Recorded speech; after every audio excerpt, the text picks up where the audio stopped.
Sir, आपका पहला share और आपकी तरफ से कौन सी शायरी होगी दिवाली को लेकर?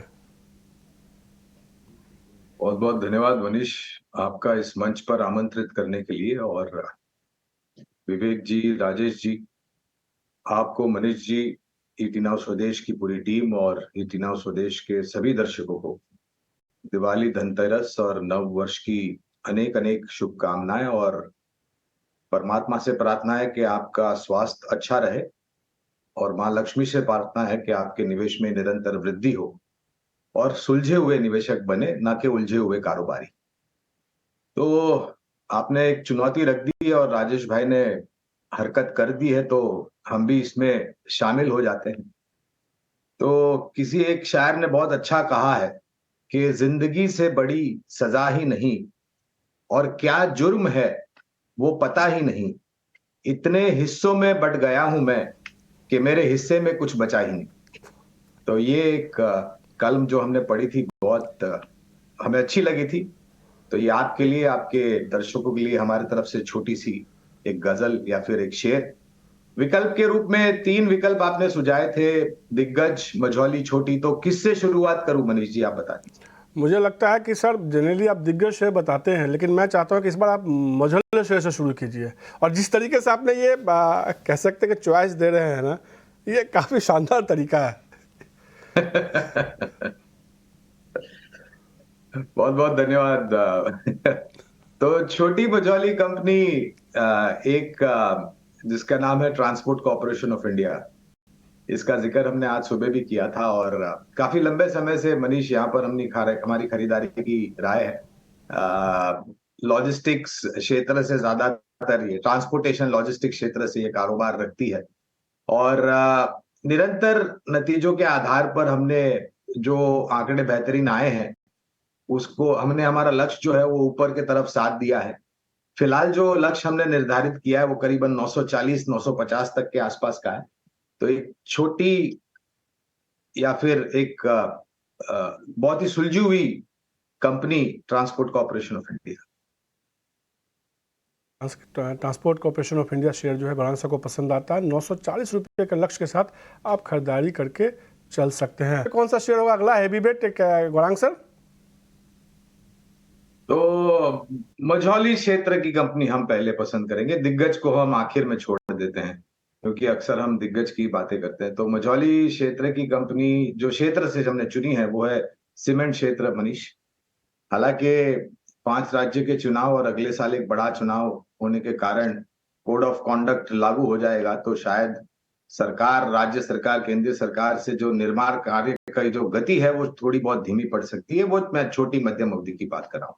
लेकिन अगर आप लंबी अवधि की विचारधारा रखते हैं, जैसे हम बात कर रहे हैं इस दिवाली से अगली दिवाली तक, तो दालमिया भारत लिमिटेड एक बहुत ही सुलझी हुई, सक्षम और मजबूत कंपनी, जिस कंपनी ने निरंतर आमदनी में बेहतर आंकड़े लेके आकर के अपने आप को साबित किया है कि ये आने वाले समय में एक मझौली से दिग्गज कंपनी की पूरी पूरी बनने की पूरी पूरी क्षमता रखती है। और जिस प्रकार से रियल एस्टेट सेक्टर में सुधार हो रहा है, जिस प्रकार से निजी कंपनियां केपेक्स करेगी, और ये कोड ऑफ कॉन्डक्ट और इलेक्शन खत्म होने के बाद सरकार, राज्य सरकार खर्चा करेगी फिर से जोर शोर से। और हमें लग रहा है कि खपत सीमेंट की निरंतर ऊपर जाएगी, और सीमेंट के बोरियों के दाम भी अगर आप देखें तो पिछले कुछ महीनों में ऊपर की तरफ गए हैं। 2420 2440 तक के लक्ष्य हमने दालमिया भारत लिमिटेड पर निर्धारित किए हैं लंबी अवधि की समय सीमा से। दालमिया भारत सीमेंट एक शेयर होगा जहां से हम अच्छी मजबूती देखने को मिल सकती है। देश की जो है कह सकते हैं चौथी सबसे बड़ी सीमेंट कंपनी है। और गौरांग सर को लगता है कि अगले 1 साल में आपको इसमें 2420 रुपये तक का लक्ष्य देखने को मिल सकता है। तो इस शेयर को आप खरीद के चल सकते हैं मौजूदा स्तर पे। अब फाइनली कह सकते हैं कि मझोले शेयर की तो चर्चा हो गई है, अब तो लार्ज कैप शेयर बता दीजिए हमारे दर्शकों को।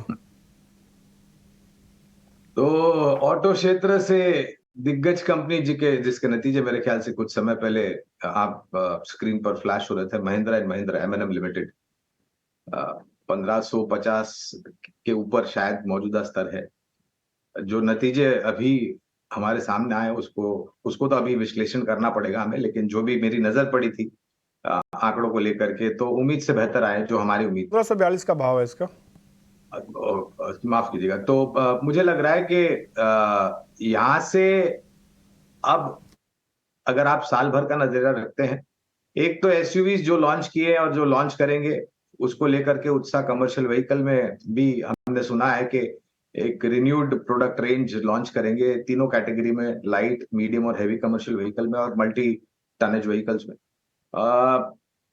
Light utility vehicle, tractor, agri equipments में तो मेरे ख्याल से इनकी जो बादशाहत है वो स्थापित ही है। और हमारा अनुमान कहता है कि अगर साल भर के या उससे ज्यादा आपका समय सीमा है आपके पास, तो 1730 के लक्ष्य, ये बहुत ही न्यूनतम लक्ष्य हम आपको बता रहे हैं मनीष। हमारा पूरा अनुमान है कि नतीजों के आधार पर इसको और भी ऊपर की तरफ लेके जाएंगे, लेकिन फिलहाल 1730 का लक्ष्य। 1730 का जो लक्ष्य है उसके साथ खरीदारी करके चल सकते हैं। और गौरांग सर ने सीधे तौर पर कहा कि ये न्यूनतम लक्ष्य है, मिनिमम। और समान तौर पे जितना मैं गौरांग सर को जानता हूँ, वो इस तरह बोलते नहीं है कि मिनिमम लक्ष्य, वो एक टारगेट बताते हैं। तो उनको लगता है कहीं ना कहीं कि इसमें तेज़ी और देखने को मिल सकती है। महिंद्रा एंड महिंद्रा में इस लक्ष्य के भी ऊपर जा सकता है। अगले एक साल में आप नज़र बना के चल सकते हैं, शेयर को अपने पोर्टफोलियो में लेकर चल सकते हैं। महिंद्रा एंड महिंद्रा खरीदारी करने की सलाह दें। अभी तक आपकी तरफ से कौन से 2 शेयर और बचे हुए हैं? देखिए, पहला मेरा रहेगा आरपीएसजी वेंचर्स, मनीष। अब ये कंपनी क्या करती है? कंपनी एफएमसीजी में है। जो लखनऊ सुपर जायंट्स है टीम, उसकी ओनरशिप रखती है। और कंपनी एक 50% करीबन स्टेक है एफएसएल, फर्स्ट सोर्स लिमिटेड में। तो एफएसएल का आप अगर वैल्यूएशन देखो तो कंपनी के पास करीबन 5500 करोड़ रुपए का होल्डिंग है।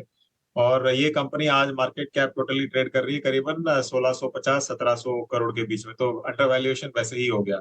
अब आप अगर देखो आईपीएल में आगे चल के क्या होने वाला है, तो जो पिछले क्वार्टर का था रिजल्ट कंपनी ने बहुत शानदार दिया था। और जो रेवेन्यू है स्पोर्ट्स से, जो आईपीएल से है, वो करीबन 501 करोड़ टच किया था। तो मुझे लग रहा है कि ये आगे चल के अगले साल और बढ़ने ही वाला है और कंपनी यहाँ से री रेटिंग दिखा सके। एक डीप वैल्यू स्टॉक है ये। तो इसको धीरे धीरे आपको लेना चाहिए। वॉलेटाइल स्टॉक है और इनफैक्ट रिजल्ट आज है इस कंपनी का। तो रिजल्ट देख के अगर सही में वापस अच्छा खासा रिजल्ट आता है तो इसको लॉन्ग टर्म के लिए आरपीएसजी वेंचर्स में आपको एंट्री करनी चाहिए। तो आरपीएसजी वेंचर्स पसंद है। 700 रुपये के लक्ष्य के साथ खरीदारी करने से लगे। आखिरी स्टॉक्स कौन सा होगा आपकी तरफ से, विवेक? मेरा रहेगा इंडिया बुल्स हाउसिंग फाइनेंस। तो देखिए, जो हाउसिंग फाइनेंस में अपटिक है वो इस कंपनी के लिए मतलब बेहतर साबित होगा।